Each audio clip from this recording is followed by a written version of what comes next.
Hello everyone and welcome to Pendulum EDU, and here in this session I am back as promised with another session for CGL Tier 2, and this one is for Sentence Improvement Session 2. Session 1 we've already done and you guys must have done it appropriately, and I believe that because the comments that I saw, the doubts that you guys have or had, we have tried to manage or cover everything in that session. Those who haven't gone through the session, the earlier one, the session 1 for sentence improvement or previous sessions for error spotting, the link is there in the description and it's there above also. You can click on the link and you can get the session right now. Also subscribe to the channel for regular notifications and sessions with us. Do not forget to press the bell icon as well. Okay, so let's begin today's session for sentence improvement session 2, and the very first thing that we need to focus on today is adjective. We did order of adjective.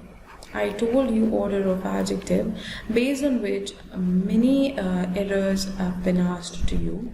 Now here today we are going to talk about another thing of adjective. Adjective is used to express quality of a noun or pronoun.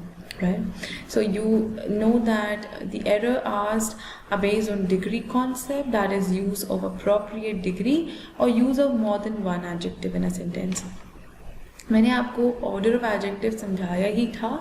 इस पर base किस तरह के errors आते हैं ये हम error spotting के सेक्शन में भी कर चुके हैं.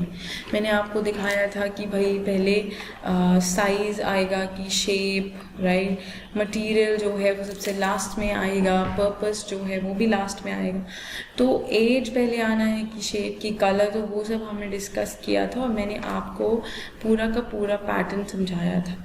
Now here we are going to talk about जो कि एरर्स आते हैं सेंटेंस इम्प्रूवमेंट पर बेस्ड जो क्वेश्चंस आते हैं वो डिग्री कॉन्सेप्ट पर होते हैं.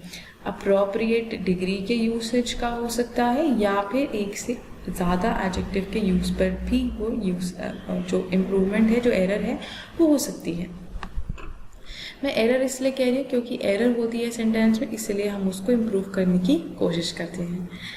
Now, when more than one adjective is attached to a subject, they should be of the same degree. ये बहुत important point है. जब एक से ज़्यादा adjective एक ही subject को attached है. For example, अगर मैं कहती हूँ I am kind and more sensitive, तो अब आप मुझे एक बात बताओ, adjective की अगर मैं डिग्री की बात करूँ तो आपको याद होगा एरर स्पॉटिंग में मैंने आपको बताया था 3 डिग्रीज: पॉजिटिव, कंपैरेटिव, सुपरलेटिव.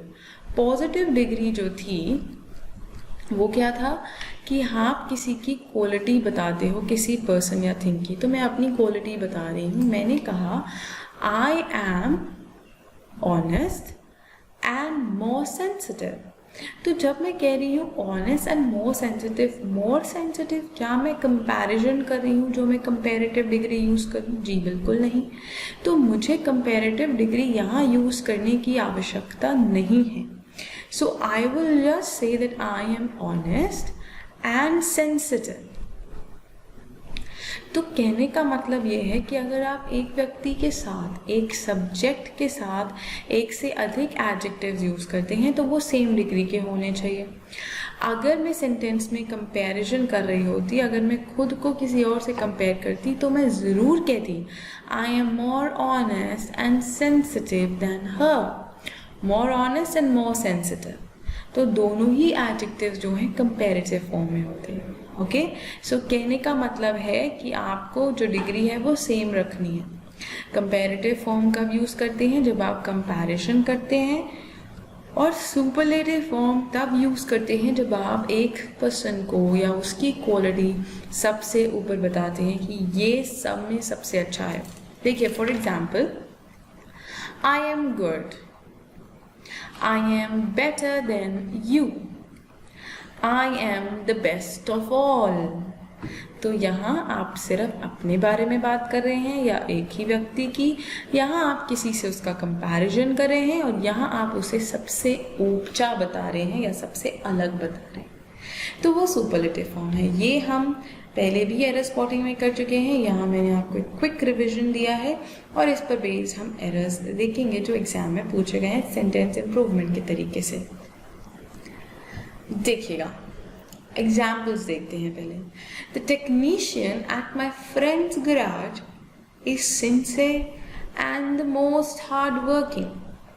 क्या मैंने यहाँ पर किसी से कंपैरिजन किया? मैंने कहा जो एक टेक्नीशियन मेरे दोस्त के गैराज में है वो बहुत सिंसियर और हार्ड वर्किंग है. पर मैं यहाँ अगर मोस्ट इस्तेमाल कर दूंगी तो मुझे ये भी मोस्ट में रखना होगा, तो मुझे ये भी सुपरलेटिव डिग्री में रखना होगा. अगर मैंने इस सेंटेंस में टेक्नीशियन जो है मेरे फ्रेंड के गैराज में उसको सबसे अलग बताया होता तब मैं सुपरलेटिव फॉर्म का यूज़ करती. But here I have used, or I have just to state the quality of this particular technician. So instead I will say that he is sincere and hard work. मुझे इस article की भी ज़रूरत नहीं है, मैंने article नहीं remove किया है. Not a problem, I'll remove it now. So the technician at my friend's garage is sincere and hard working. Okay, एक और एग्जाम्पल देखते हैं. She is susceptible to cold as compared to me. Okay, she is more susceptible to cold as compared to me. अब अगर मैं comparison कर रही हूँ तो मैं पॉजिटिव डिग्री का इस्तेमाल नहीं कर सकती. आपको कॉन्टेक्स्ट के सेंटेंस के कॉन्टेक्स्ट पे निर्भर होता है. कॉन्टेक्स्ट ऑफ द सेंटेंस किस पर निर्भर होता है? कॉन्टेक्स्ट पर. यहाँ मीनिंग क्या है? कंपैरिजन का, तो मैं कंपैरेटिव डिग्री यूज कर रही हूँ. More susceptible. Okay, so she susceptible to cold as compare to me. इस सेंटेंस का मतलब है कि उसको कोल्ड होने की ज़्यादा रिस्क है एज कम्पेयर टू मी. मैं उतनी स्ट्रांग हूँ कि उससे ज़्यादा स्ट्रांग हूँ, लेकिन उसको कोल्ड ज़्यादा जल्दी पकड़ जाता है. सो कंपैरिजन करते वक्त कंपैरेटिव डिग्री. ओके, आइए कुछ क्वेश्चंस देखते हैं. ओके, यहाँ पर एक और पॉइंट है टू नोट, उसके बाद हम आगे देखेंगे. A few adjectives are superlative by nature. कुछ एडजेक्टिव्स ऐसे होते हैं जो बाय नेचर ही सुपरलेटिव होते हैं. And they do not take use of more और मोस्ट. उनमें आप भाई कोई चीज़ देखो, सुपरलेटिव अगर होता है, मैं कहती हूँ स्ट्रॉन्गेस्ट, तो अगर मैं कहूँ मोर स्ट्रॉन्गेस्ट तो वो भी गलत है. अगर मैं कहती हूँ मोस्ट स्ट्रॉन्गेस्ट तो वो भी गलत है. तो कुछ ऐसे वर्ड्स हैं जो कि बाय नेचर सुपरलेटिव होते हैं, उनको ना ही ER-EST की ज़रूरत होती है, ना ही मोर और मोस्ट की ज़रूरत. देखिएगा, circular, square, perfect, brilliant, genius. तो ये सारे वर्ड्स जो हैं इनके साथ आप मोर मोस्ट यूज़ नहीं कर सकते. There is no one more genius than she. तो यहाँ पर मोर की ज़रूरत नहीं है, जीनियस सुपरलेटिव है. तो मैं कहूँगी there is no one as genius as she is. देखिए, कहने का तरीका बदल गया. मैं दैन यूज़ नहीं कर रही हूँ, कर तो मैं कंपैरिजन ही रही हूँ. ओके, बट मैं यहाँ पर सबसे अलग बता रही हूँ, कोई ऐसा है ही नहीं उसके जैसा. Okay, so no, there is no one as genius as she is. एक और देखते हैं. My field is squarer than yours. Can I use square in comparative? No, it's superlative. So I will say your field, okay, your field is not as square as mine. Your field is not as square as mine. So यहाँ पर मैंने square को simple square, देखो कोई भी shape हो, आप rectangular ले लीजिए, आप ट्राइंगुलर ले लीजिए, आप उसको ऐसे ही use, more triangular, more rectangular, you can not use it in this way. That's inappropriate. Okay, you cannot use it that way. That's inappropriate. You have to use it this way. So you will say your field is not as square as mine. Your field is not as triangular as mine. Oh, the chapati is not as circular as mine. Okay, so that's all up to you. But you have to make note of these words, specifically perfect, genius, because these words are asked many a times for competitive exams as SSC CGL Tier 2 we are talking about. So Tier 2 में ये जो square वाला example मैंने लिया है field वाला, ये भी आपके एग्जाम में आ चुका है ऑलरेडी. तो अगर मोर स्क्वायर या स्क्वायरर, सो इसका यूसेज गलत है. Moving ahead, we have a question from past. Now this question says improve the bracketed part of the sentence. ये 2018 का question है. Okay, what is worse is that there is practically no room for improved relations as long as Mr. Gupta keeps the issue floating. जैसा मैंने कहा 2018 का question है. So what is worse? भाई worse जो होता है वो बैड का कंपैरेटिव फॉर्म होता है. तो वर्सर जैसा कोई वर्ड एग्जिस्ट ही नहीं करता. तो करेक्ट क्या होगा? What is worse. क्या और भी बुरा है वो क्या है? जो और भी बुरा है वो क्या है कि कोई जगह नहीं है कि आप अच्छे या बेहतर रिलेशंस बना सकें जब तक mister Gupta like issues floating. So what is worse is given right here. Now worse is the, याद रखिएगा, bad, worse and worse. ये positive, comparative, superlative. तो comparative form worse ही होता है, worser जैसा कोई word नहीं है. Moving ahead, ये CGL 2019 का question है. This is one of the best book that I have read. अब यहाँ पर मैंने superlative डिग्री यूज की है. अब एक चीज याद रखेंगे, one of the superlative form के साथ अगर noun subject आता है तो वो plural होता है. ये पैटर्न आप सबको बिल्कुल बाय हार्ट पता होना चाहिए, याद भी होना चाहिए. तो मैंने कहा अगर one of the superlative adjective use कर रहे हैं तो फिर आप नाउन सब्जेक्ट प्लूरल रखेंगे, क्योंकि आप कहते हो कि सब में जो बेस्ट है वो क्या है, वो एक चीज क्या है. So one of the best books, one of the best books. So answer होगा ऑप्शन सी. सो इसी तरह से हमने अभी तक 2 क्वेश्चंस देखे हैं, एक 2018 का, एक 2019 का. सो इस तरह से आपको क्वेश्चंस पुट अप होते हैं सेंटेंस इम्प्रूवमेंट में जहाँ हम एडजेक्टिव की बात कर रहे हैं. ओके, आगे बढ़ते हैं. There is another question. The teacher told that she has never seen a more perfect book on English language.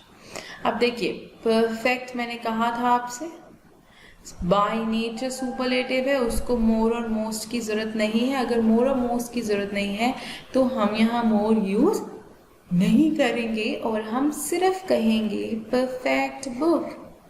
The teacher told that she has never seen a perfect book on English language. So I don't need to use more here. I will just say a perfect book. Moving ahead. Now this was the concept for adjective that I wanted you to know. Moving ahead, आगे देखते हैं. अब हमारे पास जो next concept है आज के लिए वो है tense structure based. Tenses पर जो structure based errors आपको आते हैं sentence improvement के तरीके से. देखते हैं. Now tense denotes the time of an action. भाई समय कब हमें बताया जाता है. देखो tense क्या है, किसी भी कार्य का समय है. भाई वो काम कब हुआ वो हमें टेंस बताता है. प्रेजेंट हो सकता है, पास्ट हो सकता है या फिर फ्यूचर हो सकता है. इसके साथ साथ ये 4 पार्ट्स में हर एक टेंस डिवाइडेड है. Simple, continuous, perfect, perfect continuous. मैंने आपको पहले भी बताया है एरर स्पॉटिंग के सेशन में इन डिटेल अबाउट दिस, पर मैं फिर से क्विक रिविजन आपको देती हूँ, क्विक रिकैप. सिंपल टेंस आप रेगुलर एक्शंस बताने के लिए इस्तेमाल करते हैं. कंटिन्यूअस टेंस जो एक्शन चलता रहा है, चलता आ रहा है, चल रहा है अभी भी. परफेक्ट टेंस तब कोई काम जो अभी ख़त्म हो चुका है हाल ही में, या पास्ट में, या फ्यूचर में किसी पॉइंट पर जाकर ख़त्म होगा।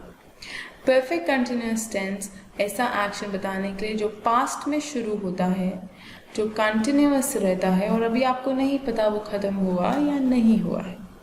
सो ऐसे एक्शंस को, कुछ ख़त्म हो गया है तो past perfect continuous, present perfect continuous अगर वो एक्शन चलता जा रहा है, फ्यूचर परफेक्ट जब किसी टाइम पे जाके ख़त्म होगा, पास्ट में शुरू हुआ फ्यूचर तक चलेगा।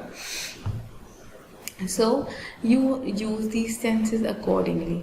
Okay, now the questions asked are based on the structure of these tenses या तो इन tenses के जो ये 4 tenses हैं, इन 3 के लिए 4 3s are 12, इनके structure पर based होता है या फिर इनके context पर। कॉन्टेक्स्ट से मतलब है, हो सकता है जहाँ हमें परफेक्ट टेंस चाहिए हो वहाँ सिंपल टेंस का यूसेज किया हो, ओके, या फिर जहाँ कंटिन्यूस टेंस की ज़रूरत हो वहाँ पर परफेक्ट टेंस यूज़ कर दिया हो। So it depends on the usage of the tense in a sentence. तो या तो कॉन्टेक्स्ट पर या फिर सेंटेंस के टेंस के स्ट्रक्चर पर हो सकता है। ओके, आइए देखते हैं कुछ एग्जाम्पल्स जिस तरह से आपको पूछे जाते हैं। टाइप 1 है, the use of tense is correct as per the context, but structure or pattern of sentence is incorrect। भाई जो ये इस तरह के क्वेश्चंस एरर स्पॉटिंग में भी आते हैं और सेंटेंस इम्प्रूवमेंट में भी आते हैं, दोनों में ही आते हैं। इसलिए हमने सेंटेंस एरर स्पॉटिंग में भी आपको टेंस का स्ट्रक्चर के एरर्स बताए थे और अभी भी बता रहे हैं। यहाँ पर एग्जाम्पल्स और क्वेश्चंस अलग ढंग से होंगे क्योंकि ये सेंटेंस इम्प्रूवमेंट पर बेस्ड क्वेश्चंस है। देखिएगा, the security has took legal action against the ones who did not abide the rules। जिन्होंने रूल्स को फॉलो नहीं किया है वहाँ उन्होंने, उनके अगेंस्ट सिक्योरिटी ने लीगल एक्शन लिया है। हैज़ के साथ हमेशा थर्ड फॉर्म आती है, टुक क्या है second form. So instead of has took it should B has taken. The security has taken legal action against the ones who did not abide by the rules। यहाँ पर preposition by का भी ज़रूरी है, ये भी errors में आ सकता है। यहाँ error spotting और sentence improvement आपको पूछे जा सकते हैं इन rules पर based। इस तरह से भी आपको error और sentence improvement पूछी जाती है, जैसे कि यहाँ पर preposition by missing थी। Now इस तरीके से अंडरलाइन पार्ट होता है और आपको क्वेश्चन पूछा जाता है। एक और एग्जाम्पल देखते हैं। The government has asked by public to disclose the policies that senior citizens can avail. The government has asked by public अगर आपसे कोई काम, देखो यहाँ पर एक्शन कौन कर रहा है, पब्लिक ने कहा पूछा है गवर्नमेंट से कि आप पॉलिसीज डिस्क्लोज कीजिए जो सीनियर सिटीजन्स के लिए हैं। तो भाई अगर हमारा सब्जेक्ट बाद में आ रहा है बाय, तो मतलब पैसिव फॉर्म है ना, तो यहाँ पर क्या होगा, the government has been asked by public. तो आप प्रेजेंट परफेक्ट का पैसिव स्ट्रक्चर यहाँ पर यूज करेंगे जिसके साथ हम यूज करते हैं बीन। तो ये स्ट्रक्चरल बेस्ड एरर्स है, यहाँ पर कॉन्टेक्स्ट से लेना देना नहीं है, यहाँ स्ट्रक्चर से लेना देना है। अगर यहाँ पर बाय या विद है विच मीन्स हम पैसिव स्ट्रक्चर की बात कर रहे हैं, तो टेंस चेंज नहीं हुआ है, बस उसको पैसिव स्ट्रक्चर दे दिया गया है। यहाँ भी टेंस चेंज नहीं हुआ, वर्ब का फॉर्म चेंज हुआ जो कि हैज हैव हैड के साथ हम यूज करते हैं।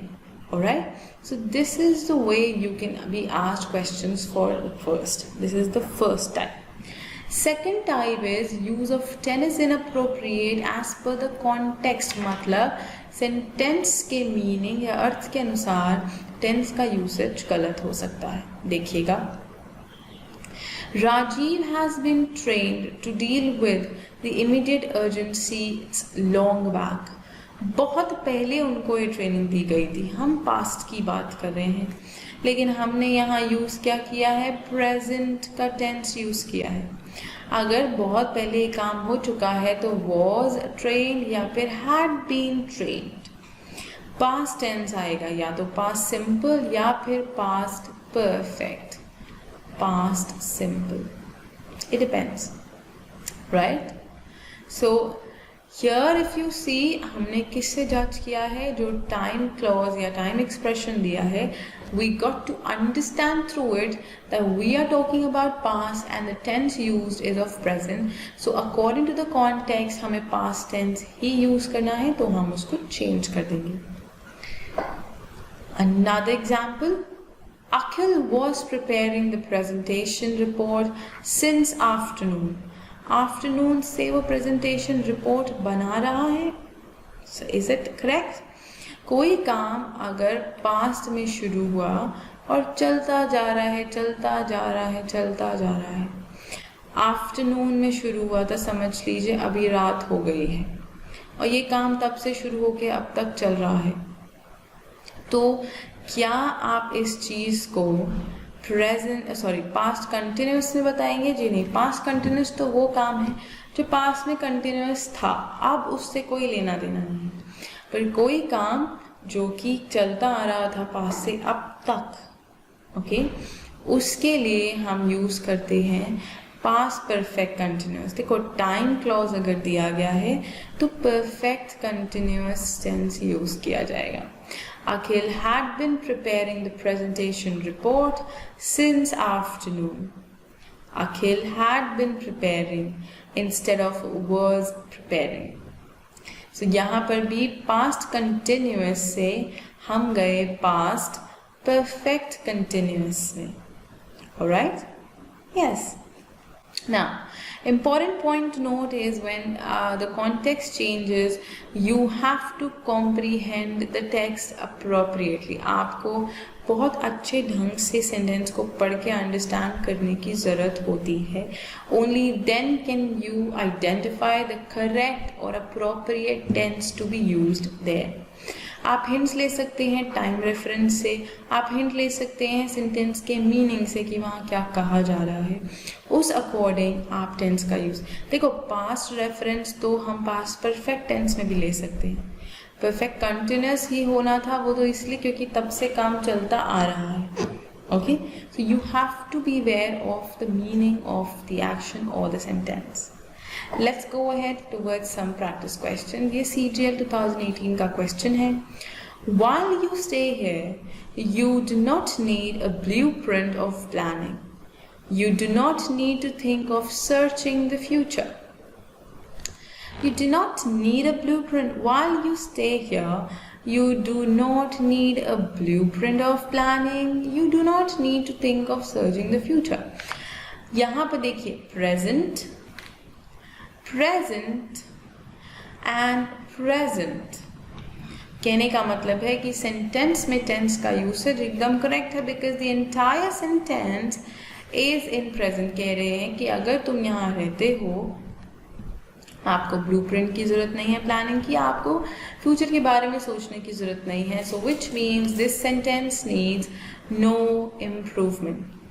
Okay, now if the moment I say this that we do not need any improvement present tense के basis पर, तो यहाँ पर मेरा आंसर करेक्ट है कि मुझे टेंस को चेंज करने की जरूरत नहीं है. बट देखिएगा, you do need not, क्या ये करेक्ट है? जी नहीं, स्ट्रक्चर पर एरर है. यहाँ पर यही होता है. you do not need, क्या होगा? You do not need. देखिए, do not need, तो इसलिए हम तुरंत नो इम्प्रूवमेंट को कैंसिल करके आंसर लेंगे फर्स्ट ऑप्शन. सो प्लीज कभी भी ये नॉट की प्लेसमेंट को लेकर डाउट मत रखिए. नॉट हमेशा हेल्पिंग वर्ब के तुरंत बाद आ जाता है. ओके, ये इस तरह से एरर्स आपको बहुत कॉमनली पूछे जाते हैं. ये स्ट्रक्चर बेस्ड एरर था, ये 2018 का एरर है. आगे बढ़ते हैं. Again in 2018, it is been seen. It is been seen, मैं तो यहीं से आपको पिक करती हूँ एक हिंट. इज के बाद बीन थर्ड फॉर्म आ रहा है, क्या ये पॉसिबल है? नहीं. थर्ड फॉर्म तो वर्ब की ये है. अगर मुझे इसके साथ थर्ड फॉर्म सेटिस्फाई कराना है तो बीच में क्या यूज करूंगी? बीइंग. क्योंकि is am are के बाद ing फॉर्म आता है.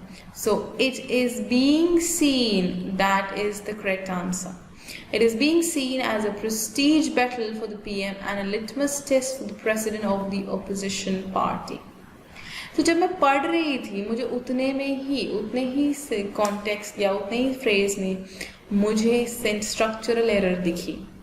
टेंस तो करेक्ट है बट स्ट्रक्चर उसका गलत है. So it is being seen as a prestige battle. आगे बढ़ते हैं. This is for 2019. My student, a doctor by profession, preferring to walk to the hospital every day. हर रोज मतलब ये एक रेगुलर एक्शन है. और मैंने इनिशियली टेंस का जब कॉन्सेप्ट आपके साथ शुरू किया आज, तभी मैंने कहा था regular action simple present tense में बताए जाते हैं. कोई एक्शन जो आपका रूटीन है, जो आप रोज करते हैं, वो सिंपल प्रेजेंट में रहेगा. क्या ये सिंपल प्रेजेंट है? जी नहीं. प्रिफर्स.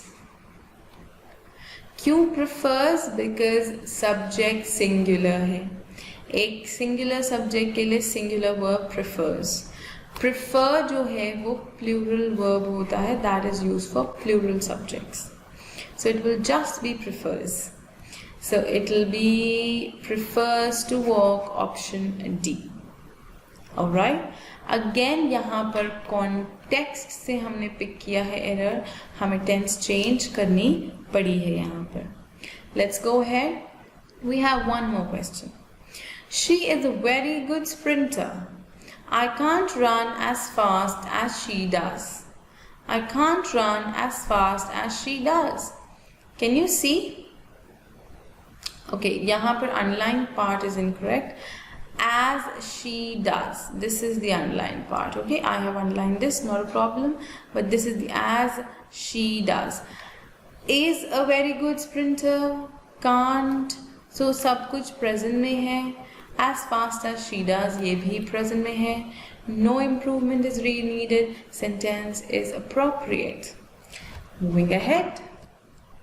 ये भी CHL 2019 का क्वेश्चन है. You have been so unwell. How you feeling now? How you feeling now? Feeling ing form use किया गया है बट to be वर्ब गायब है. प्रेजेंट में है have. How are you feeling now? क्योंकि यहाँ पर क्वेश्चन मार्क है. So it will be how are you feeling now? ये क्वेश्चन बहुत सिंपल था. अगर मैं कहूँ CGL 2019 में पूछा गया है आपको ये क्वेश्चन, तो ये क्वेश्चन बहुत ही सिंपल था. इनफैक्ट ये जो क्वेश्चन हमने अभी किया ये भी CGL 2019 का क्वेश्चन है. आगे बढ़ते हैं. अगला कॉन्सेप्ट हमारे पास है वर्ब अग्रीमेंट बेस्ड. ये एक बहुत ही सिंपल कॉन्सेप्ट पर बेस्ड एरर्स आपको सेंटेंस इम्प्रूवमेंट में पूछे जाते हैं और वो मैं आपको क्लैरिफाई करती हूँ. Subject verb agreement states that the verb should satisfy the subject in a sentence. It should be used the same way जैसे कि subject है. कहने का मतलब है verb और subject को एक दूसरे के साथ equal level पर होना चाहिए. अगर हमारा subject singular है तो verb भी singular होगा और अगर हमारा subject plural है तो verb भी plural होगा. सिंपल कॉन्सेप्ट है पर इस पर बेस्ड एरर्स बहुत आती हैं और हम मिस कर जाते हैं.